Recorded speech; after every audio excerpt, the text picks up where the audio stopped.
Je vous salue et je vous remercie d'être venu ici aujourd'hui. J'ai été sollicité après ce qui s'est passé pour des interviews par tous les membres pratiquement de votre profession.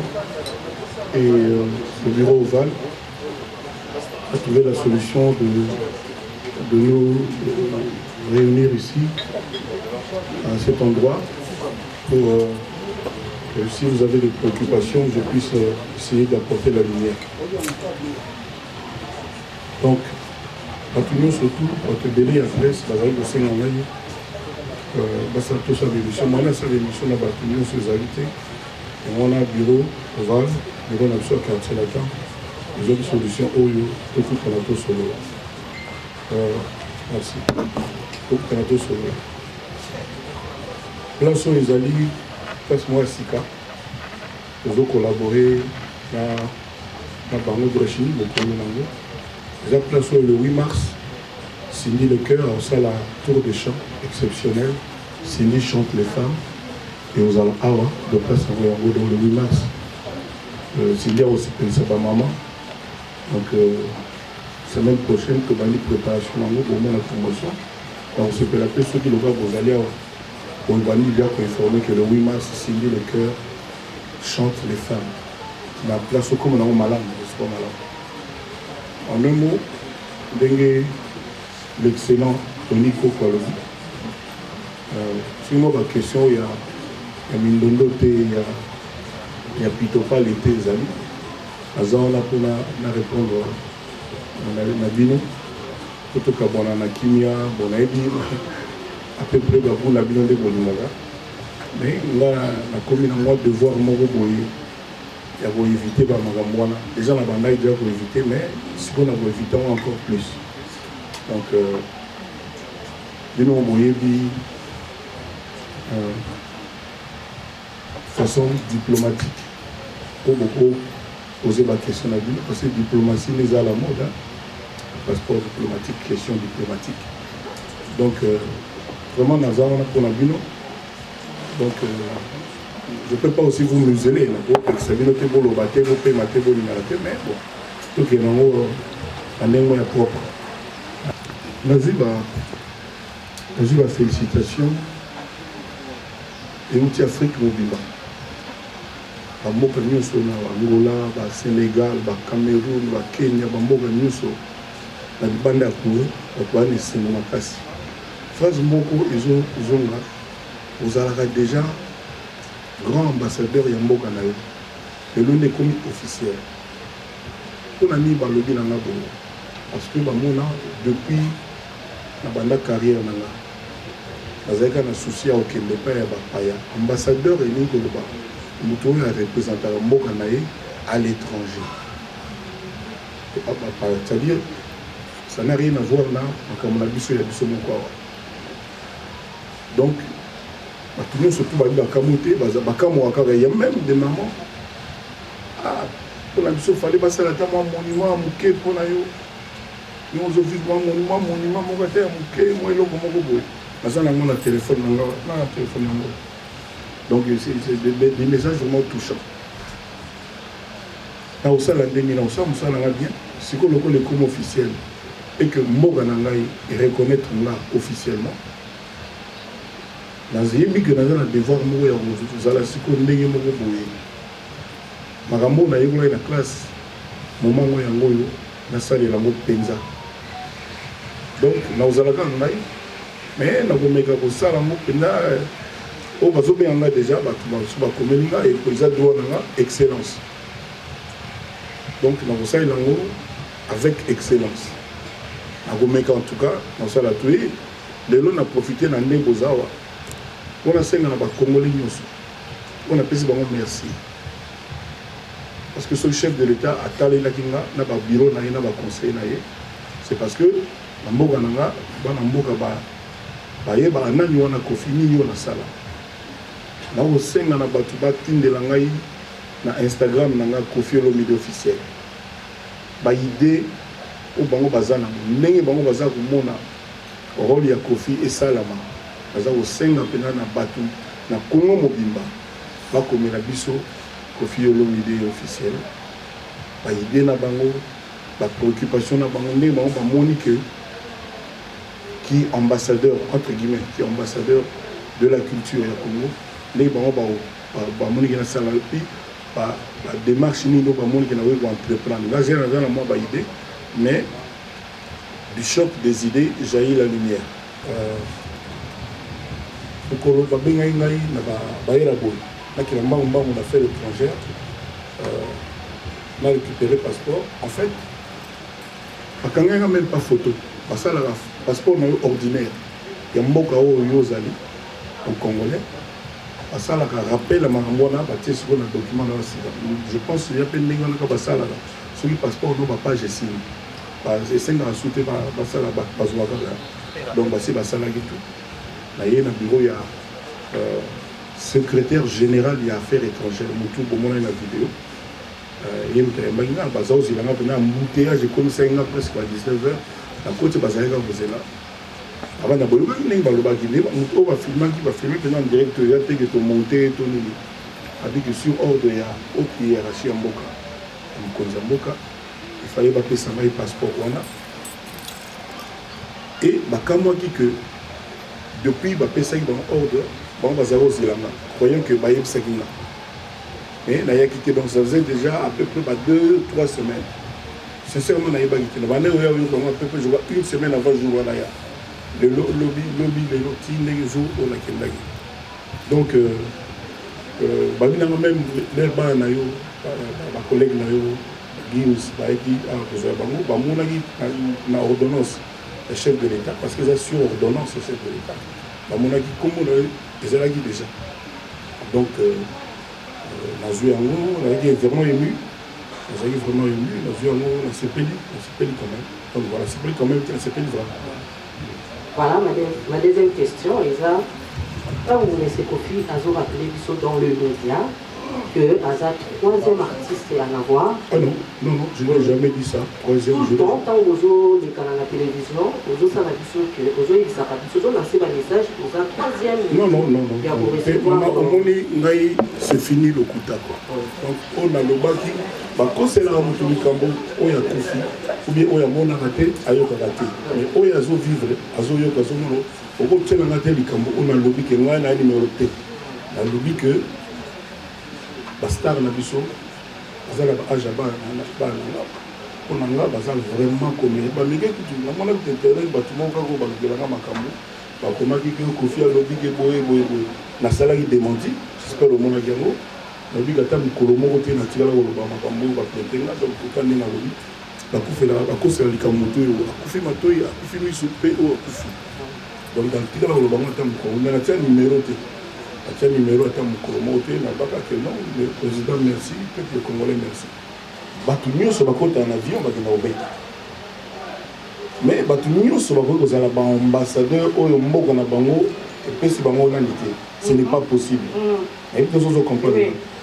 La bande, que bureau et chef de l'État, naïe Mokopé, Azayou Maté, Azapezo Baté, loin de là, Azana ba critère na bango.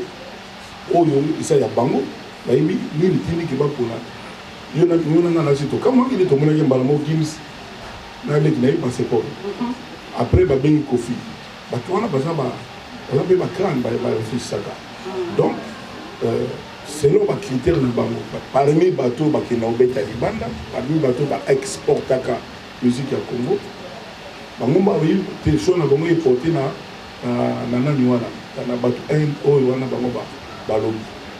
Et puis voilà. Donc,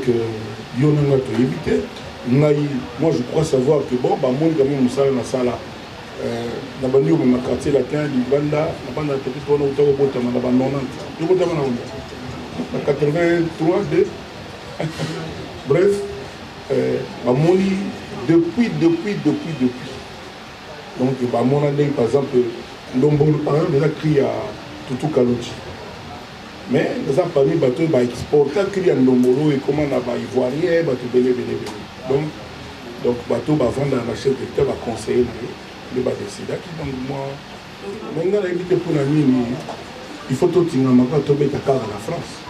namoni héritier auti obeta na Turquie, Espagne yali, Portugal, Autriche, Suède.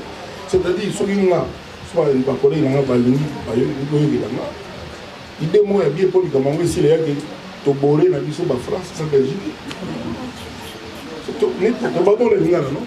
Toboré yango donc toboré yango donc c'est-à-dire tout dit to bit robeta na biso na fait bango que c'est belé c'est-à-dire quand ta France ça nga beta biso aluki sa mo tana atana Londres exact Portugal ka le États-Unis ali c'est-à-dire ngai ndena boloko mangamba rina eleka inde batutu bayebi c'est fini pour nanga ba idée na bongo nzoto pour na beta na France na beta na France ata ba 1000 fois moni donc et là on a arrivé dans la parce que en Afrique tout a beta qui on a batutu en Afrique na ngaka ni na sala Congo à travers les premier mboka ya Afrique et beta pepina moni mais bon il est tombé dans la période de ma belé tout comment freiné par ma corona par ma boyebi donc on a eu vraiment celui pour le premier en France autour de peut-être on a bande en avril là où le dans la Suisse seulement mais la Suisse et le mettre là on a c'est pas de France nous trois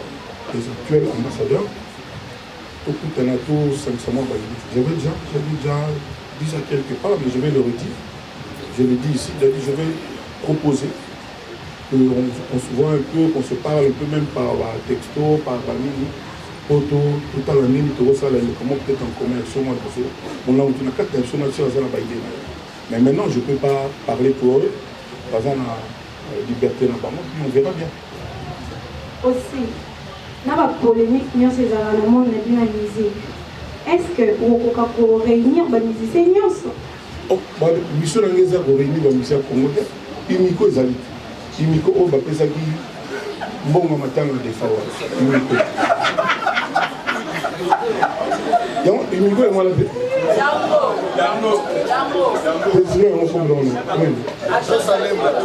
imiko ezali déjà ngai ba ngeza imiko tanga ba ngeza que le kumbu ya culture ya Congo à l'étranger même moi nazala Congo ba réunion imiko ba benga ngata mais nazala ka ba benga ngata na libre pour la nuit ok merci ok ce qui est que batuna nga conseil nani tokoti ambassadeur culturel ya Congo ezate pour nga naza kofi mais nanga natanga kwata na ndenge mabete sincèrement so batuna nga compter na longwe ozala ngai nanga natanga kombo ya kofi kolombi lelo bato nyonso tuti sikoyo na sisi pour répondre bato te ba message eleki ebele bato baza lisengo partout lelo na solole na Zakari bababaso abi na ngai mon vieux partout na zongo ba message bato baza libanda Congo bato tout ba motabisita zaki donc nga pe na pesa conseil na sa idée bazwa kofi mais na éviter de basalaki bato moni effectivement que quitter la mo ils na za na mo bazunga donc quelque part na kamwa ki pena mingi mais merci j'étais ému na remercier chef de l'État encore une fois na remercier peuple Congo na remercier mboka nanga boyende zalaka na banda ko bana émission banda kala ba artiste ya Congo tozana un avantage té tozana une obligation même l'aéroport moi salon ali la grande ka mona bango na bango lelo yo ambassadeur culture ya Congo pas ko ya pe vers à côté ndenge wana nezala ezali obati bilan konzemo belili bakoselaka motu likambo oyo limato ekufi miso ekufi mpe akufa oyo eza kotala bakoselaka ete il faut restituer les choses exactement bino bali bapandi sango bino bali bapandi rumeur commérage banini te batuna ngai est-ce que on a eu bilan ya mokonzi na biso ozomona ngo satisfaisant dans le but même yé moko aza satisfait on a peine azala satisfait quand je dis que je ne suis pas satisfait ça ne veut pas dire que c'est négatif non c'est elingo lo bani moi sinon na ndako le lakola mbelo soso et vandi penza au CPD le bel mbelo moi lo mususu oyoki moi moins bien les actes que ça mabe c'est négatif mais ça moins bien c'est-à-dire que pour l'angaï il y a encore beaucoup à faire il en est conscient la preuve il y a Zoki Ndenga na Lubaki Talandenga Sali Non, ça ne veut pas dire ça. Ça veut dire qu'il y a un zobaté. Donc, il dit à comprendre ce que je veux dire que même Yemoko Azana nous satisfait. Donc, en tant que Congolais, Congo sincèrement, nous flatté. Parce que selon le bien que non, ils sont satisfaisants. À croiser Naïma beaucoup. Même coup de 5 ans, mais ils sont déjà satisfaisants. Vous voyez ce que je veux dire? Donc, ça veut dire que nous sommes à la fois ça, la maman, comme nous sommes belés. Donc voilà, c'est pas parce que dans le bon il y a au monde qui est la lignée, non.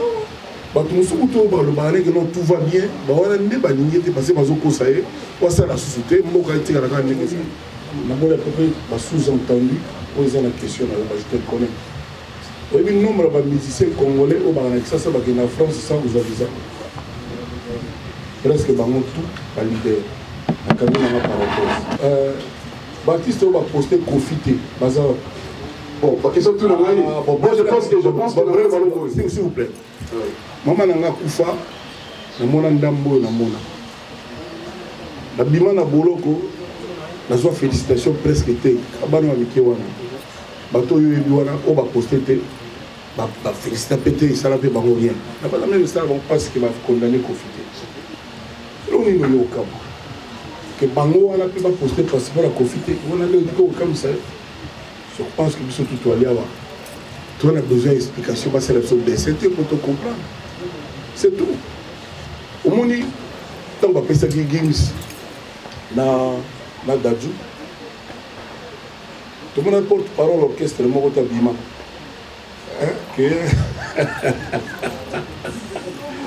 Excusez-moi, pardon. On y a appelé dans moi les Namo.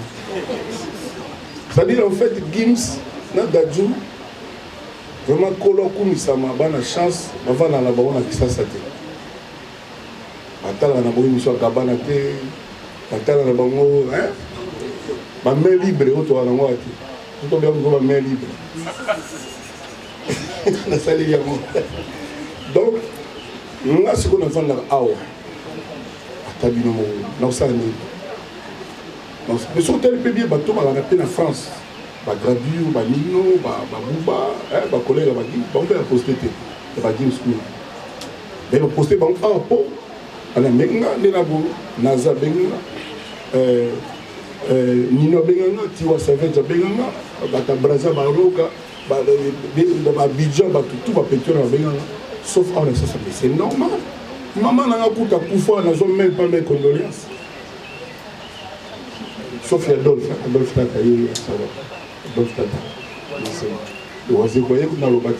Ça c'était le grand monsieur. Donc, là, on va à 4 jours. Bon, question, on avance en haut. Il y a une question, on a dit, on aura 4 Korans. Il y a une question sur comment tu as 4 Korans. On a senti la pluie à l'artiste, on va faire la félicitation. Par rapport au passeport, quand il y a des artistes, on va grand, on va remercier. Merci beaucoup. On va féliciter le monde. Maintenant, deux ans, on va grand. Nous avons un problème. Inos. Et grand, on le dit à Moulaï, ou bien grand. Quoi, bien, ok, non. C'est pas gentil. Attends, nous pouvons faire grand sur le télémion. Voilà, bonsoir tout le monde. Excellence, Kofi Olomide. Gaz fabulous. Gaz fabulous. Pour un Azagran, Colombongo, Azagran, Azagran, Fabregas, Ayu Dairape Moulaï. Donc voilà. Voilà, bonsoir tout le monde. Excellence, bonsoir aussi. Bonsoir. Voilà, question à Maï Bossou Zali, aujourd'hui, au commis ambassadeur culturel, pour défendre l'intérêt en tant qu'Ibanda aussi, pour représenter l'Ibanda. On est quels sont les artistes et musiciens congolais aujourd'hui, ceux qui nous l'ont dit tout à l'heure, à part Kofi Olomide, ceux qui Batumaki, Abinao, on n'a pas fait ça peut-être parce qu'il a interviewé au Salaki, il y a des artistes et musiciens qui font au moins 20 ans. Et donc, on a des papa Nangaï, bakosela likambo na moto ya kufi to ya kufi miso to kufi matoi bongo te bonte bo balolaka bongo te papa balobi bongo te ba critère au bureau ya président na mo président na biso azali yuma te yaza mutu moto ya uta so yaza kinwa za ba ba to ba Belgique wana donc grand yanke grand noko quoi donc déjà le logo de son ndenge yé moko pa yebi nani ayebi déjà ba critère na bango moi je crois avoir mon idée mais ça ka idée nanga c'est peut-être pas au ya bango maintenant tant yo tout nanga boy na baxaliste na bango na kokite parce que critère na bango na yebi yango pepi to matato kite na camarade de président a mon nanga te a mon konzi nanga to bango bongo a mon nanga te donc là pendant mon chapeau faut le voilà donc ils ont bon exemple konzinanga exemple konzamboka nanga donc je suis fier donc na koki on a tena ba no salo ko ngana te ya na la kisaiki na yo bosana ki bo ezala ki te ezala rôle nanga te ezala rôle nanga te bon évidemment na bi on tunanga ka po ba mususo ba ozanga so on a autant occupé te on a autant atende ko ba ah bon oyo na eloko yo lingi yango wana siko nga stade oyo na leki yango na za siko excellence voilà bango mo ba oui baso ba baksa so pe ba passeport oyo ko manango ba tutu bazwa bango kaka so pe ba mona ki ezala kana valeur mo ba tu ezala mbelo mo moi bango pe kaka voilà. Merci beaucoup. Question à Monsieur Bezali. Lelo aux ambassadeurs. Comment les bateaux belé oye biso ki sawa bato tembe ay belé depuis batelemela ka kwata ça dit ba pesa biso ba médaille bozo bat président Kabila a pesa biso ba médaille de mérite aviez de Tumba ba théâtre ba musicien tout ça s'il vous plaît boyaki conférence ba kele les bandits non après ça, c'est une médaille de mérite. Bato musolo ka bavie de Tumba, bazwaki 3. Na Kofi Olomide pe. Bato musolo bazwaki médaille moko. Oyebi swara na. Biro nanga toyebi te ndenge ni basalaki po balobaki yo boye, yo 3, yo 1, toyebi te. Mais nga bapesa nga 3. Pendant des mois et des mois, tobana mwana na bémission. Batelemelaka oyo ya Kofi Olomide. Si vous Kofi Olomide, vous avez 24 albums à succès. Oh, Mathieu, nous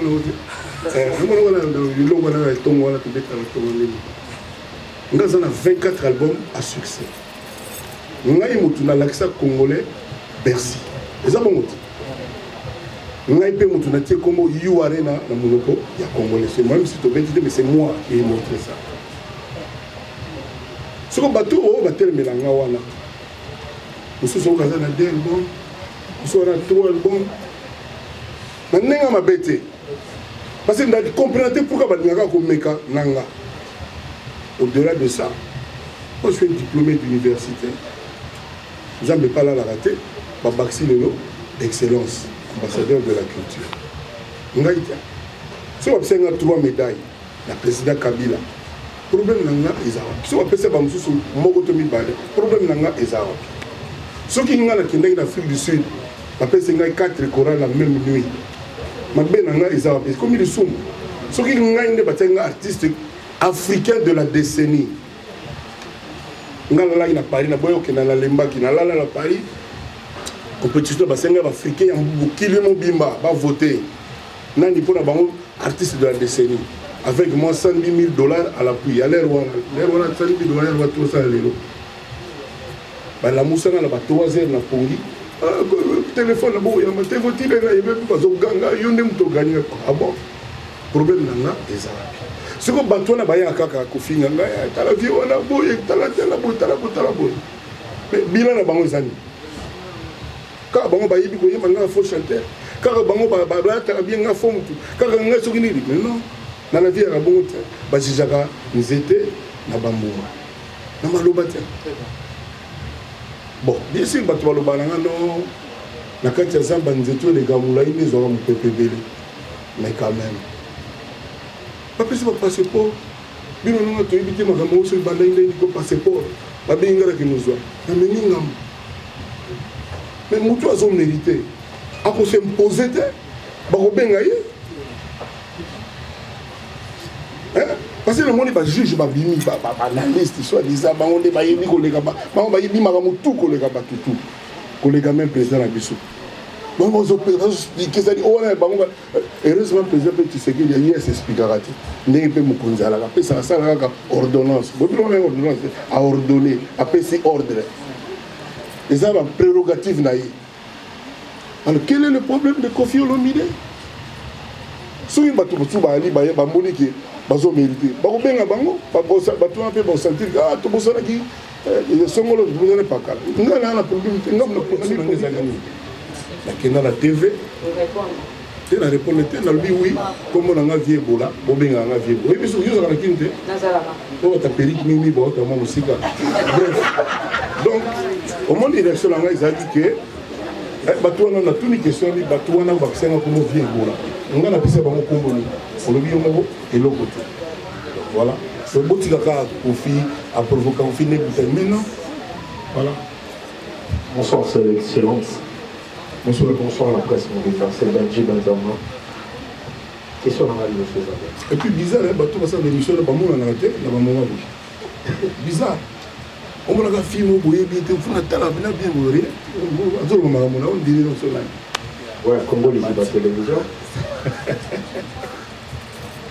Question dans les arbres. Oui, excellence. D'abord félicitations pour un titre amené aujourd'hui. Sur la Congolais doit faire vous méritez un peu. Est-ce que pour moi, vous avez Kofi Olomide 1000 fois la banze mona omo oye barayo makila mabe aussi babo problème yoka kama fikaka yoka kama babele siko mais comment voulez-vous dans le makila mabe s'il vous plaît kaka ngai nde mutu soit déjà na viola ba danseuse mais ba bambisi ba botana ba danseuse bali. Pourquoi bah, hypocrite que vous êtes, Bolobangote? Non, s'il vous plaît. Bolobangote, pourquoi? Un expert. C'est pas possible. Bref, Bazali. Mener ma quête des journalistes, mais tout est à Kofi. Tout est à Kofi. C'est quoi un ambassadeur? Ah, comme soit ambassadeur. Oui. Pour réparer la place, on a dit la place, il on a réparé. La place, il on a réparé. Là, il y a ça, là, on a ça, on a TV, na émission, tout na leka. Tout na moko nini na sala ye. Oh, ça qui musicien na ye. Bon ba mission ba beta na orchestre na batuana. Bazo batuana ba mission na wapi. Quand après ce temps, c'est vrai qu'au final, il y a des formateurs, il y a des problèmes de télé. Il y a des télé de papa,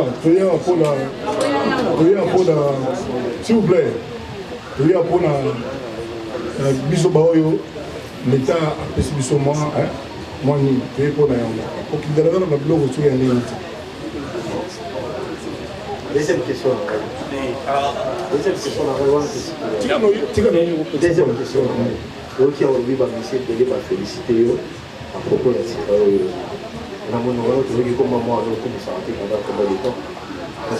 S'il vous plaît, c'est quoi ce Moutou a félicité Moutou?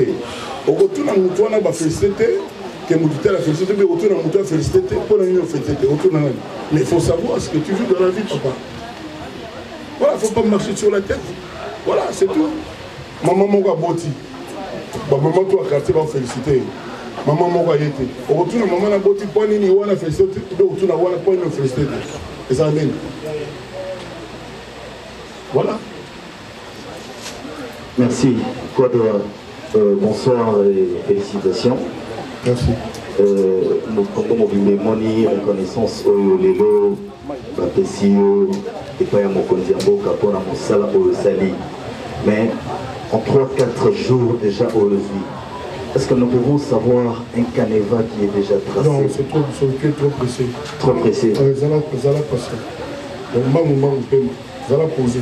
Parce que Naoki au Levi, bon, n'invite ceux qui les ont dit, mais dans mon message sur les réseaux, Kofi dit que beaucoup de tanana, ou bazoa qui déjà pour beaucoup. Dans le lobby, ils ont souhait. Oui. Ils ont souhait. Ils ont souhait. nayebi te mpe bato mpe batanga makambo bato bakomba mpona makambo bato balemaka nayebi mpesini basala donc nayali ke souwe nanga idée nanga na ote koloba ngo avant oya ezalaki ke soki bango bakozala bakopartage idée nanga on aurait pu se voir tosolola tomelele mosu mwa voilà nalobi teke ce n'est pas encore décidé, ce n'est pas fixé, c'est juste une idée. Juste une idée. Et dans votre intervention dernièrement, tant que Outi Kobima et Paya Mokondi Bayambio, Yomoko Namonokono Zalikoloba que Kofi Olomide a eu mérite Oyo pour que Akorosali Lamboka Moussala, mais au Kotala ici Kanini Baptitude ou la défaillance des Alaki pour Koka, pour Bongi Sayango, pour améliorer façon nayo vis-à-vis des autres. Oyoki nga nalobi makambo yo répété wapi. Nalandi na interview Kofi Olomide. Nga nalobi bongo ube oza oyo comprendre.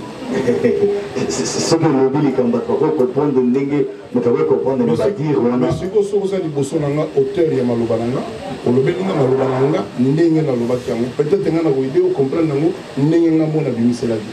Parce que entendement na yo, ça pas forcément yanga. Tu peux comprendre la logique au Kendela de Marchouana, s'il vous plaît. Et déjà, ça faut, madame. Ok. Pour ceux qui savent, Kofi Olomide, oui.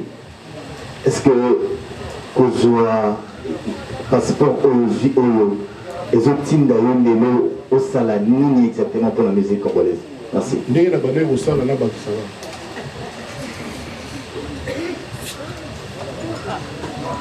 Bonsoir à tous. Bonsoir. Bonsoir, Excellence. Oh, l'intelligent qu'il est. Il va dire que quoi de la plus pratique, plus facile de converser. Vas-y, c'est l'excellence, ça non. Bon, c'est juste pour rire. Moi, je crois que je l'ai toujours dit à M. Bélé qu'avec ou sans le passeport diplomatique ou en étant ambassadeur, vous méritez mieux que tout. Mais un constat, je dirais pas amer, un constat, on a au cas où ça n'est pas vrai que l'humilité apparemment.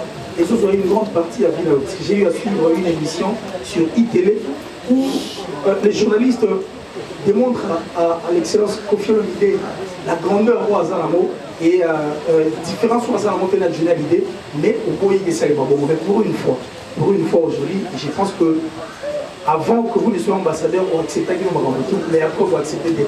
Mais pour que les gars pour j'aimerais seulement que vous puissiez nous dire qu'est-ce que vous ressentez là. Mettez un peu de côté votre humilité en tant qu'ambassadeur. Sentiment aux autres, nous nous partageons, on a senti vraiment ce que vous ressentez. Ça nous fait un grand plaisir. Non, j'ai le sentiment de quelqu'un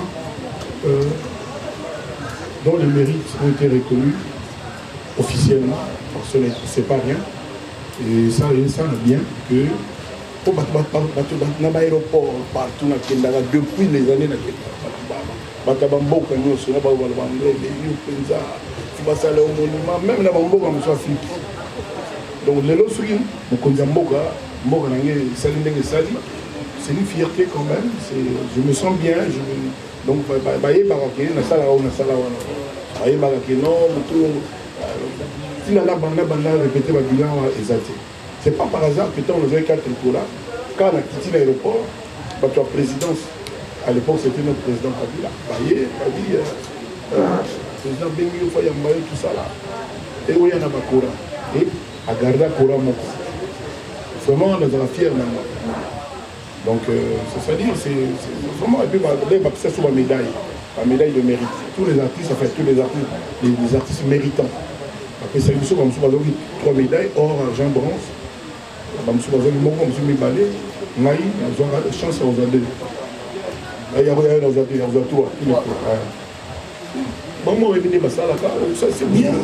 bien que les autres athlètes qui m'ont Usain Bolt, Carl Lewis, sont aussi moins médaille dans la souris, ça va bien. C'est-à-dire qu'on parlera plus de la médaille qu'il a sur la prime. Une me souvent, moi il pas collé là qui met, ça va bien. Donc vraiment je me sens vraiment bien, ça va bien. Merci. Bonsoir Excellence. Bonsoir. C'est Mathieu Bonchier. Bonsoir Mathieu. Et l'India Congo TV et puis la RTVS. Excellence, dans la deux questions, différence mise entre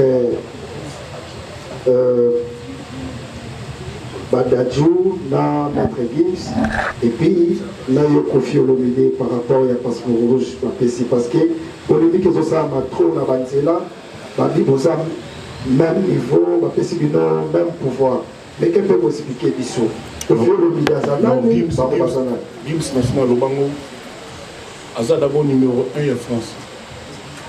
Oui, la France doit mindele wana numéro 1 na bango Gims congolais wana. Azaka fier na ye na niveau mosusu et puis ndenge na ye ya musique za ndenge ngana. Na sila lobia mo peto. Donc bien penza pour nanga et pour eux uzala motu mosusu te.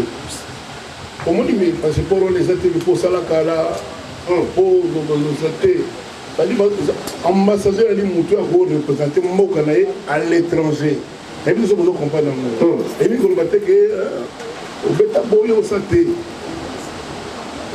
et puis à l'étranger nous ateliers que bapillo on va construire un tour à mutake à bapillier parce que mboka mo va s'organiser en Belgique pour zanga qui baki au moni net biso to compter na néo tout aussi ça to beti 23 fois libanda mboka 23 voyages à Libanato.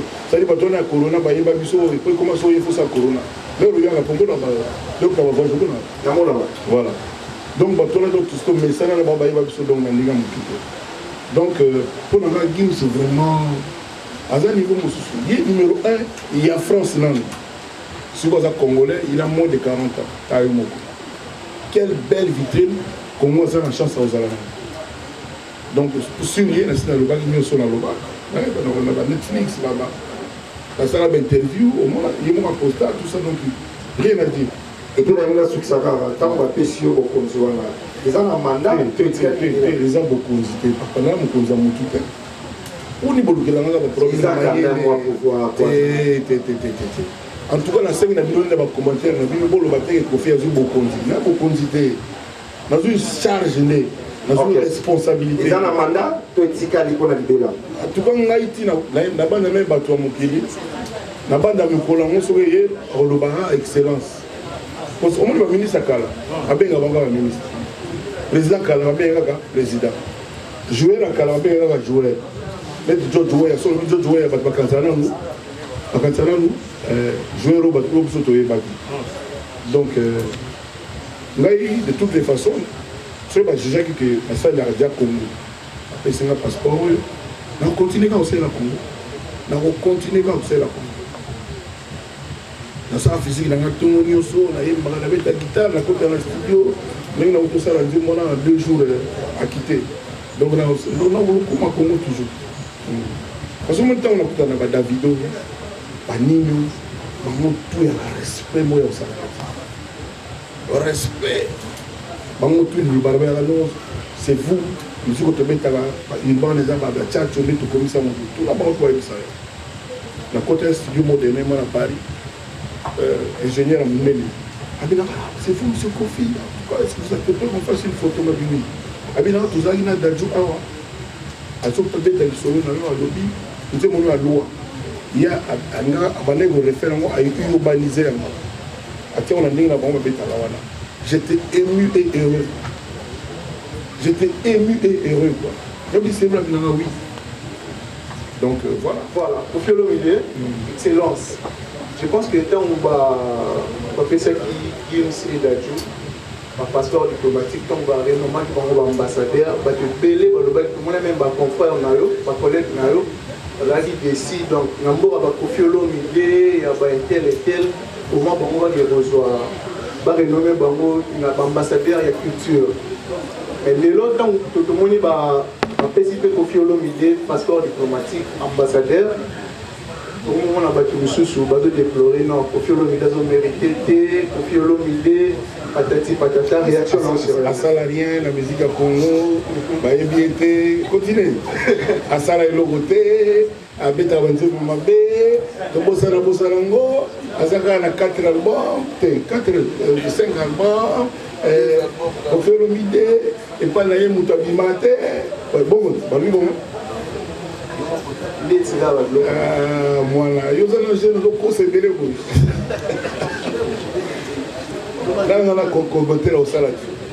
Quand on fait l'étranger, on dit que tant que Badadjou ba yaki on va couper combo là on dit la liste au président Koseba.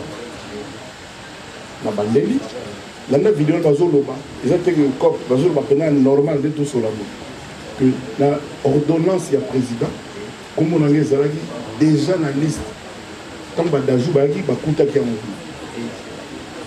donc voilà mais pour na ngai non pour na ngai eloko wana eza te pour na mbula non eloko eza pour na mbula te ezaki otoumela to te donc pour na ngai mpenza bokolembaka na likambo oyo eza mpena idée moko ya mayele ya bien tosona motu bobengani nini mais quand même on a répondre quand même pour na nga mpenza idée ya kopesa pa ya Gims vraiment motu aki na idée wana mpena ofélicité mpona bino bamama bino tu bona invité bino déjà boya koyoka Cindy Leker azoyemba boya yemba na mwa delay na mwa reverb moke on a place moi place biso to combien malamu comme non malamu maman invité bino le 8 mars la journée à partir de 19h mais donc pour s'organiser moi invitation ben invité de boya kaya zoyemba et puis bon ça bato non si dit faut boter bati kaya abeta mabakute pour ba fie belé ba kosami bino moment la suite voilà. Eshima, votre magazine qui bat au rythme de l'actualité. Une réponse à vos besoins en information, un éclairage dans divers domaines. Impartial, documenté, instructif. Eshima, au cœur de l'info. En exclusivité, édition spéciale Inspection Générale des Finances. Jules Alinguete Kay, les shérifs des finances publiques. Jamais dans l'histoire de cette institution, 34 ans durant, l'opinion nationale et internationale n'avait autant parlé de l'IGF. En près d'un an et demi, le shérif des finances publiques, avec le concours de ses différentes brigades, a enchaîné des audits et des contrôles des finances et des biens publics, des enquêtes, inspections, vérifications, contre-vérifications et des surveillances de toutes les opérations financières, tant en recettes qu'en dépenses, du pouvoir central, des provinces et des entités territoriales décentralisées, ainsi que des organismes ou entreprises de toute nature. Eshima Magazine fait un coup de projecteur sur les actions d'un homme qui a révolutionné un service jusqu'hier inconnu du grand public. Expert comptable agréé, spécialiste en fiscalité et expert en matière d'écoulement des affaires, l'homme qui supervise et coordonne le programme ponctuel des missions de l'IGF connaît tous les rouages des finances publiques. Retrouvez également l'interview exclusive au travers du micro de Thierry Kambundi. L'impact des missions de contrôle et d'encadrement sur la trésorerie de l'État et ses entités. Des témoignages largement concordants et des avis crédibles des mandataires publics et des gouverneurs de province. Fifi Masuka, gouverneur intérimaire de la province du Lualaba, ministre provincial des Finances Lualaba, le ministre provincial du budget Lualaba, Lambert Mende Omalanga, PCA des lignes maritimes congolaises, DG Lucien Ekofo de la SONAS et Gabin Loubipa de l'OCC. En un an et demi, l'inspecteur général des finances, chef de service Jules Alinguete Kay s'est investi en tant qu'instrument de contrôle des finances publiques pour implémenter la bonne gouvernance à tous les niveaux des institutions du pays. Focus. Barnabé Mwakadi Mwamba accompagne la vision de Félix Tshisekedi dans la maximisation accrue des recettes. Nation, le nouveau siège de la SENSAP inauguré par le président de la République accompagné du chef des missions de la Caisse et du ministre de la Fonction publique. Interview de Claude Ibolanki et Colomba, coordonnateur du mécanisme national de suivi de l'accord cadre d'Addis Abeba. Force de patriotes, Honoré Mvula, une montée plus que réaliste en politique. Découverte de la chronique musicale au journalisme politique, Marius Muunga, une conversion réussie. Retrouvez l'intégralité du magazine Eshima dans les kiosques. Eshima Magazine, un nouveau standard d'information.